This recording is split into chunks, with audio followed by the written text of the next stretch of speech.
Welcome to Design Downtime, the podcast where we celebrate the joys of living a balanced, creative life. I'm your host, Guy Siegel, a design director in Toronto, Canada, and I invite you to join me on this journey as we redefine what it means to be a successful design professional. Let's break free from the shackles of hustle culture and embrace the full spectrum of human experience, because life is too precious to be spent only in pursuit of productivity. Today, I have the pleasure of talking with Emilie Mazurek. Emilie grew up thinking she wanted to be a doctor. She received her undergraduate degree in biochemistry from University of Calgary, worked in a microbiology lab, wrote the MCAT, volunteered in Guatemala, and even won 2 world champion marching band titles. However, when the application cycle rolled around, she had more anxiety that she would be accepted rather than rejected. That's when she knew something wasn't right.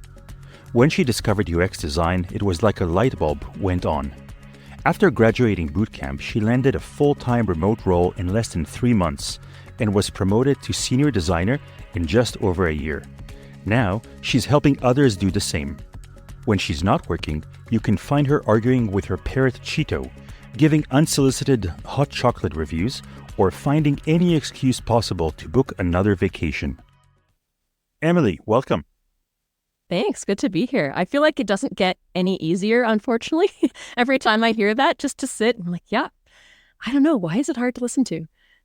I don't know, you wrote it. I know, that's the problem, I think. So, as your bio mentions, you love to travel. I do.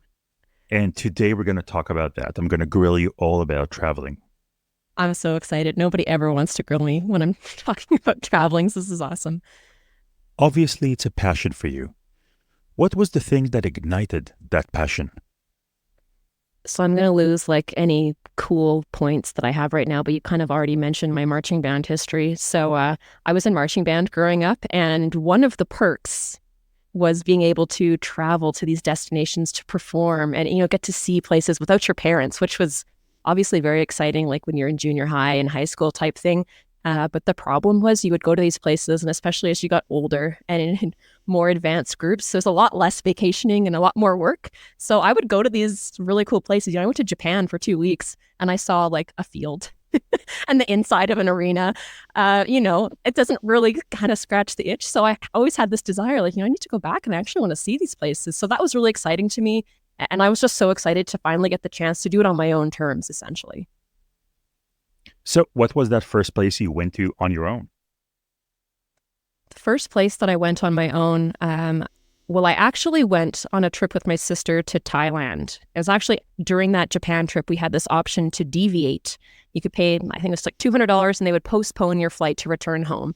And I love to plan things. And I was like, the world's my oyster, and I'm already in Japan, and I'm going to have a week. I can go anywhere. So I very foolishly planned a 1-week trip to Thailand where I did 2 days in Bangkok, 2 days in Phuket, and then 2 more days in Bangkok, which was just obviously not relaxing or really a great time. The amount of flying that we had to do to get there, and then to fly back to Japan, to fly home again, was ludicrous. But I got to go with my sister, and it was a lot of fun. And I kind of really ignited that, hey, it's actually not that hard to do this on my own. I can plan all of this, and it wasn't really that expensive either, all things considered. So that kind of lit the spark to get me to want to do more.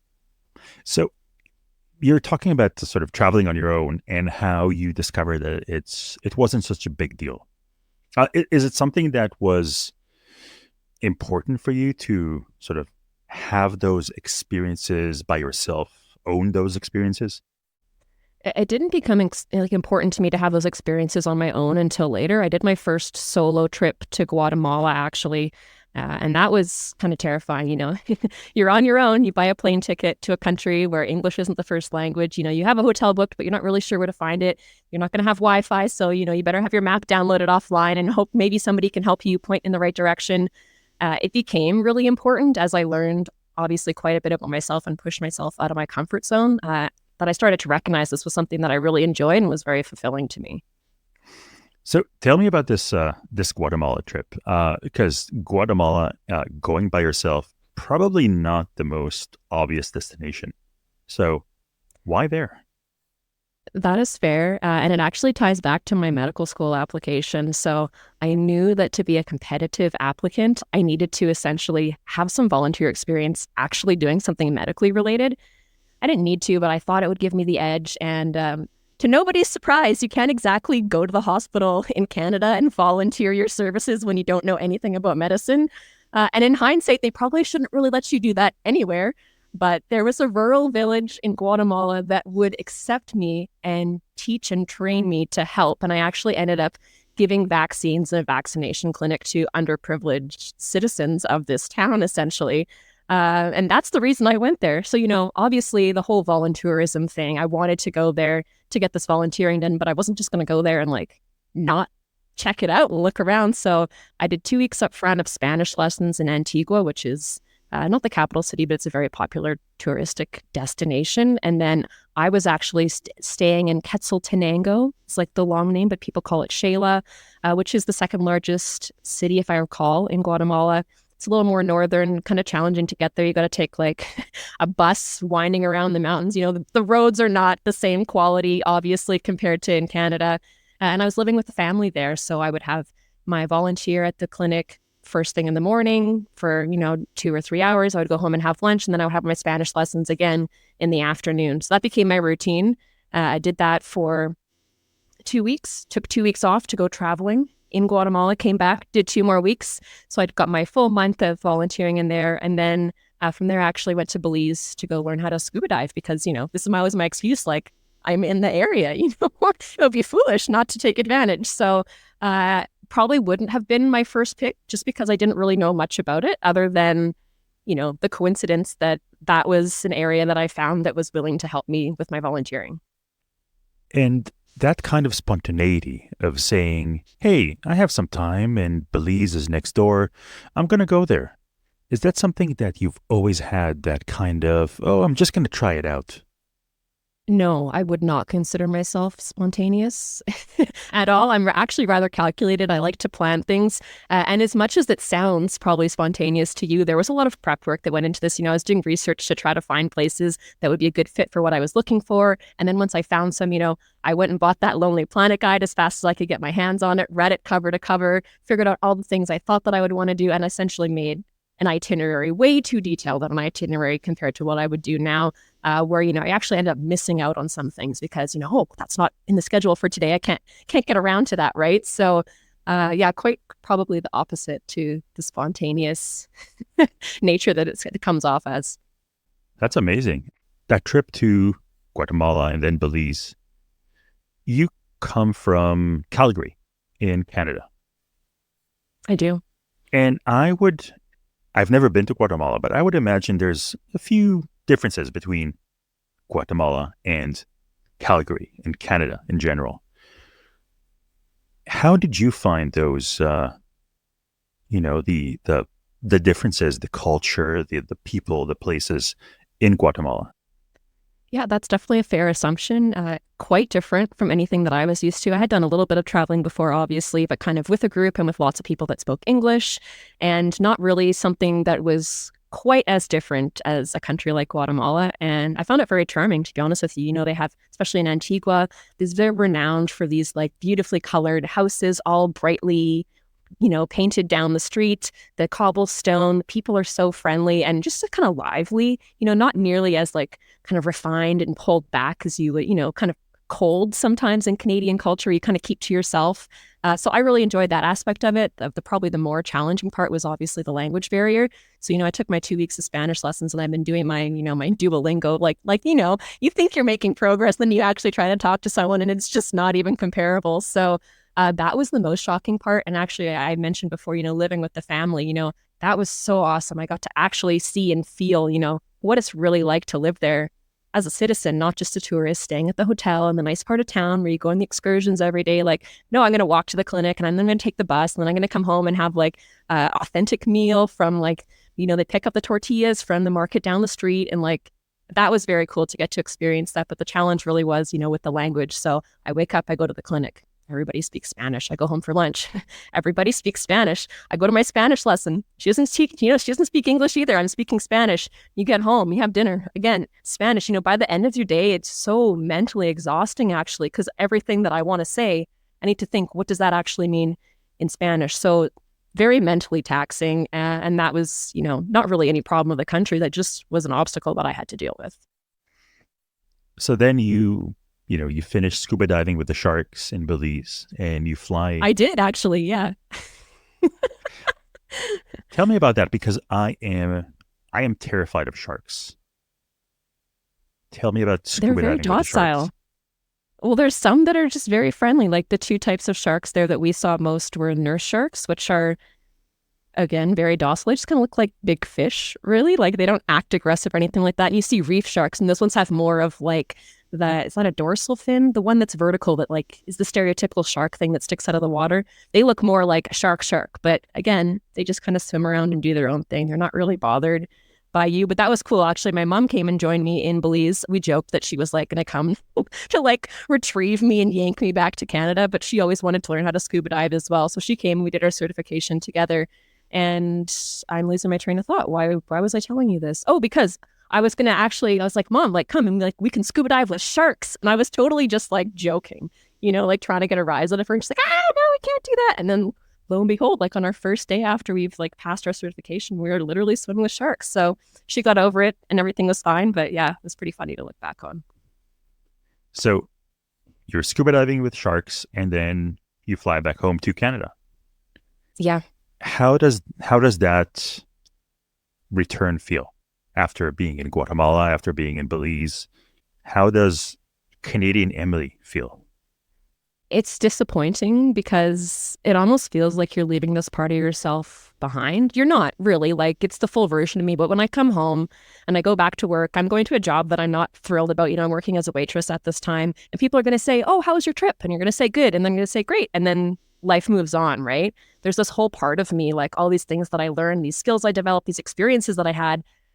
And it kind of feels like you don't really get to share them because maybe this is a bit pessimistic, but it just feels like people really don't care. And fair enough, like, it's like really special to me. It's probably not that special to other people, but it kind of starts to feel a bit fragmented. And I long for that like adventure and like, what's the next trip, right? I start planning right away. Sometimes I even have the bad habit of I'm planning the next trip while I'm already on the trip. And like my partner, he gets really frustrated about that. He's like, can we just please like relax a little bit? But yeah, it kind of feels like you almost start living like these separate lives and you have these different versions of yourself, if that makes sense.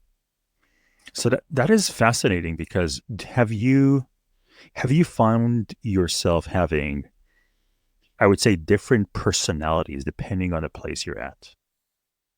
I'm definitely a lot more open-minded, and it sounds kind of counterintuitive, but more calm and like go with the flow when I'm traveling, because there's so many things outside of your control that you just cannot control, essentially. So there's no point getting worked up because you're by yourself and you're in a country and that maybe you're not familiar with, maybe they don't speak the language, so you just kind of have to deal with it. And what's the worst that's going to happen? You miss your bus, well, you catch the next one. Or you can't find out how to get to the hotel, where you're going to have to ask someone for help. It really pushes you to do things that I wouldn't otherwise be as comfortable with. And then when I come home, I find myself kind of slipping back into those old habits where I like things a very certain way, and I'm not necessarily as outgoing or willing to be as spontaneous. So it's good for me to be able to experience both and kind of remind myself, not to take things so seriously, essentially. It's something that I always remember about myself when I'm traveling. And this is really interesting to me because you are, as you described yourself earlier, you are a planner. You are, you didn't just decide overnight, I'm going to go to Belize and that's it. I'm going to, whatever happens, happens. You did plan, you did look things up. I'm assuming the same thing whenever you travel to different destinations, you have that planning period and you really know what you're getting into. How does that for you then work with, okay, I'm in this destination, I'm in this location, things happen. How do you sort of balance the two sides of Emilie, the planner and the Emilie who has to react on the spot? Yeah, so you're definitely right. It does have to be a balance. I learned that lesson kind of the hard way, and I alluded to that talking about Guatemala. I had my itinerary. I'm going to spend 2 days in this city, and then I'm going to spend 2 days here, and then I'm going to spend 4 days here, and then I'm going to go to this waterfall. And like, yeah, on paper it's great, but then it's raining the first day and you can't go there. So carry on with the plan, and then you miss that completely, or you meet somebody really cool and they say, hey, like there's live music tonight. Do you want to go? Oh, no, sorry. I got a 6 a.m. hike tomorrow. Don't, like, no. And you're like, but you could do the hike the next day, right? So you actually end up missing out on a lot of really valuable experiences and opportunities if the timeline is way too rigorous and regimented. So for me now, I like to plan an idea of what I want to do, a rough idea of what that itinerary should look like and where I want to be, but I don't put specific dates on it unless I have to. Like, let's say I'm booking a specific tour or trip and I'm joining a group that's on these certain days, then I can have that as an anchor. And then I have a list of things that I might want to do. And then I can, wake up, see how I'm feeling that day. What's the weather like? Is there somebody else that might want to join me or something else I want to do? And then I can prioritize from there, essentially, what works best. So now I would say it's maybe like 60% planning and like 40% go with the flow, which again, obviously still sounds very regimented, but I'm working on it. Okay. Yeah. So when you get to that destination and after you've done your 60% planning, are there Emilie must-dos or must-sees? You get to a new city in a new country you've never been before. There's a million things to see. How do you decide what you're going to see? So a lot of it comes from research up front. Like I mentioned, like people are always like, oh, what books do you read for fun? And I'm like, if it's not a Lonely Planet book, like I'm probably not reading it. I have that's like my travel souvenirs. So I always pick up the Lonely Planet guide. I love having that just on my bookshelf to kind of look back and remember on. But that's a really great way to kind of assess, the different things that are worth noting and you might want to actually try. Another thing to do is just talk to people, especially if you're staying at hostels or like more collaborative spaces where it's like open to meeting people. Hey, what are you doing here? Oh, you're going rock climbing. That sounds really cool. Maybe I want to try that. And you can get ideas from people as well. So again, try and be flexible, talking to people that live there or people that, maybe working at the hostel that have been there a lot longer and have experience. And, you can follow travel bloggers and stuff like that too. On my most recent trip to Iceland, I was following a couple people online like, oh, that looks really cool. I'm going to pin that and make sure I visit it later. So it kind of accumulates from like just different ideas that kind of spark my fancy. Are there things you're completely uninterested in when you travel? Or is anything fair game?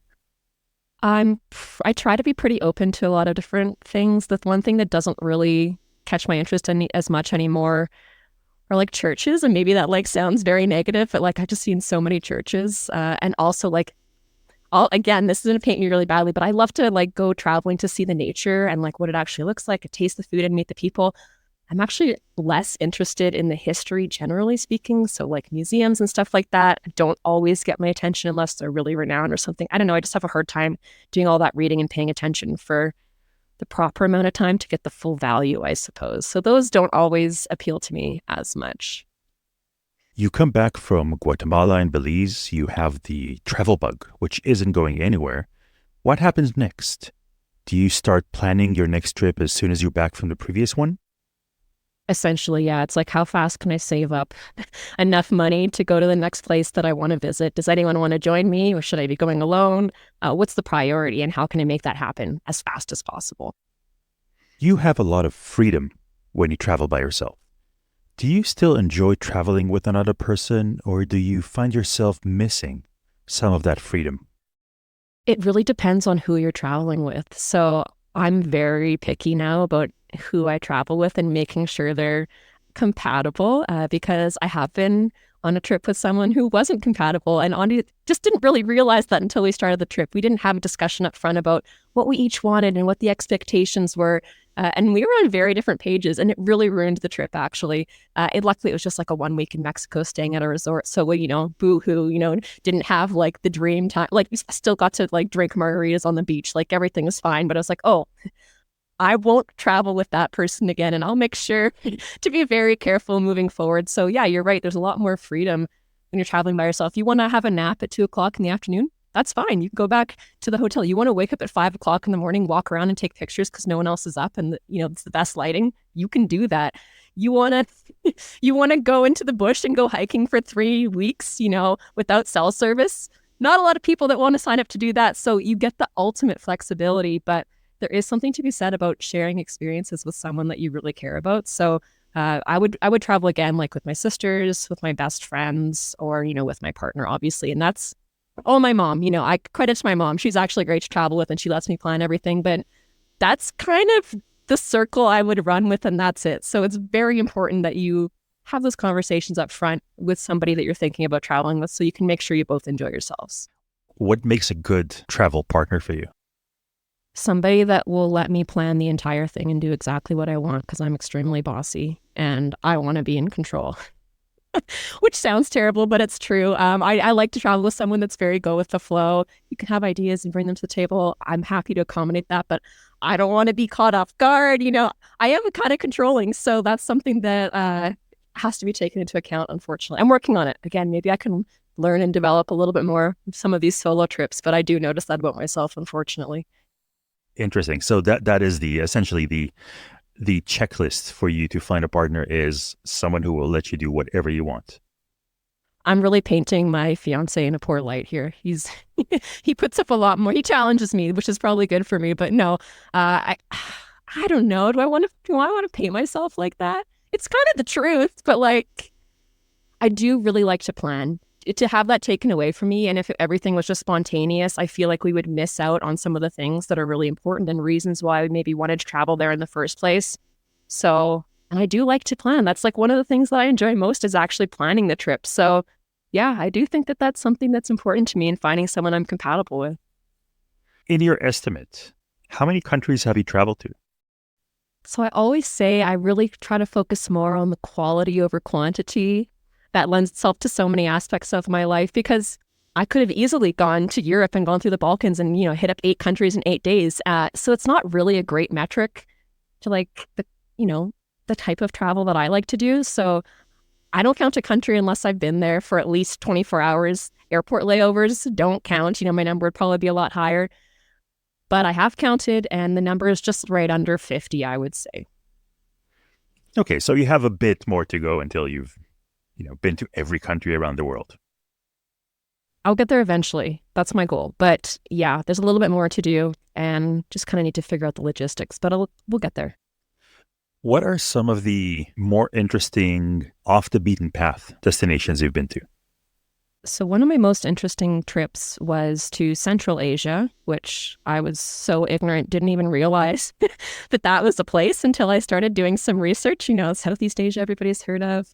The Middle East, but yeah, literally Central Asia. And I picked it because it was one of the places that's less often visited, and there's very rich history and culture there. And I didn't actually really know that much about it.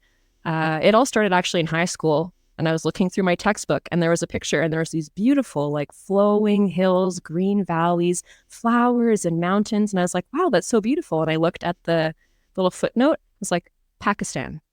And I was shocked, literally blown away. I was like, I just thought Pakistan was again, forgive my ignorance, but kind of war-torn and just tumbleweeds rolling around in the desert, and nobody would want to go there. It's just this idea that kind of gets perpetuated in the media, or at least that was my perception at that age in high school.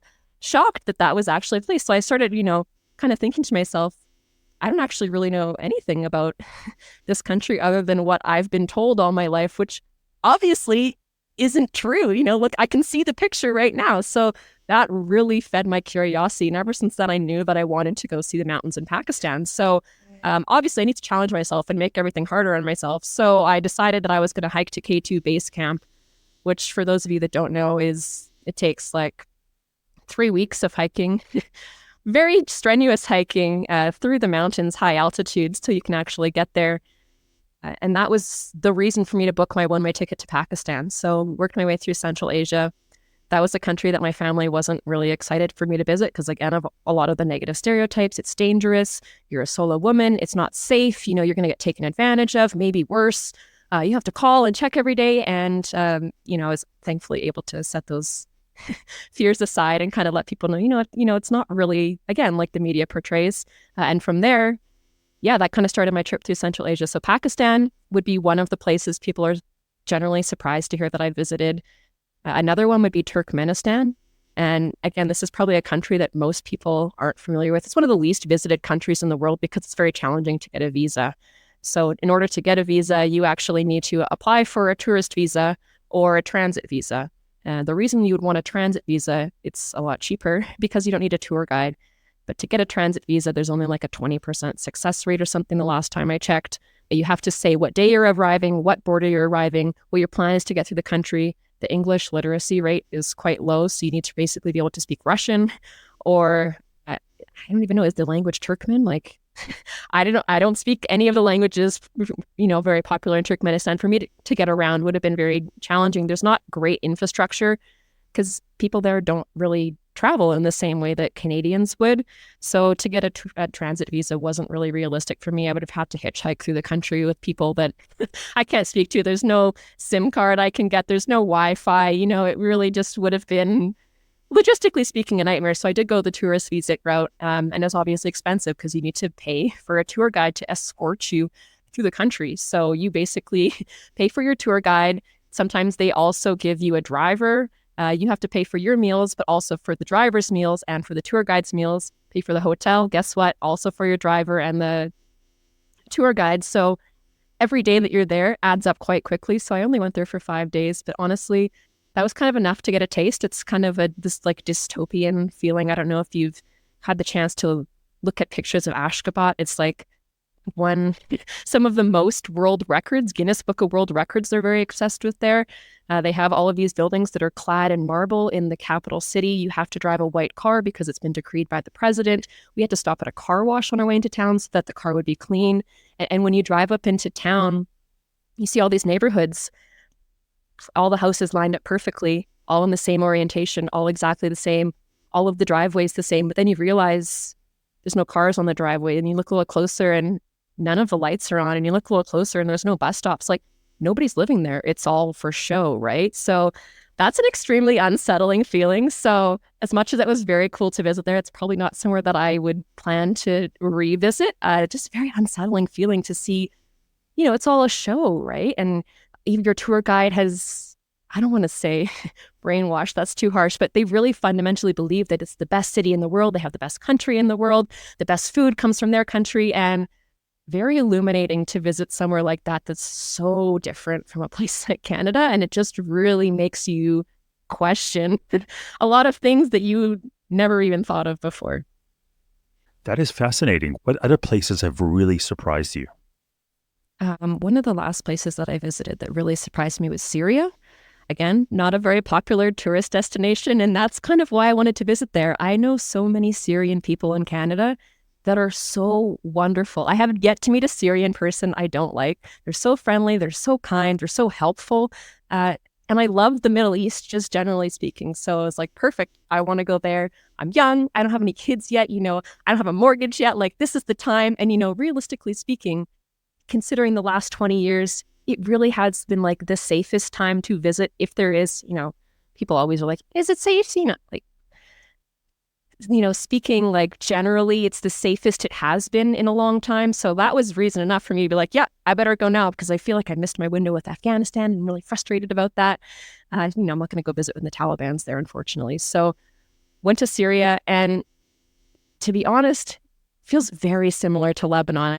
It's just normal people walking around in their normal lives. It's not blown to bits by like bombs and stuff. It's just old cities. Like Damascus is like the oldest city that's, had the oldest city in the world, right? There's so much history and culture there. The people are so friendly, and like the food, holy moly, like any Middle Eastern food, I feel like is generally speaking delicious because the ingredients are so fresh. Also great for vegetarians, which is awesome. For me, that's always something that I struggle with when I travel. But yeah, like, again, even though I had this past experiences of going to Pakistan and understanding like how the media portrays things isn't the reality, like it was even further than I ever thought it would be. It just feels like very normal. I don't know.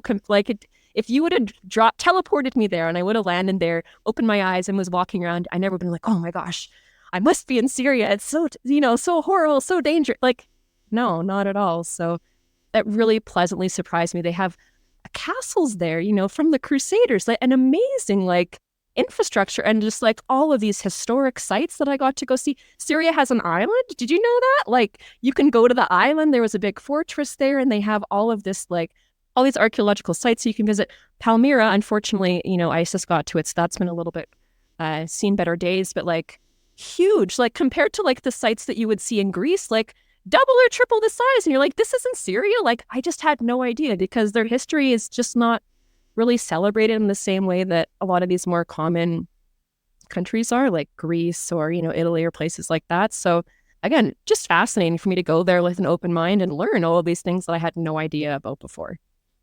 Let's look ahead. What destination is next on your list? So the next one that's for sure going to be happening is Antarctica. And that's one that's a very, very common destination.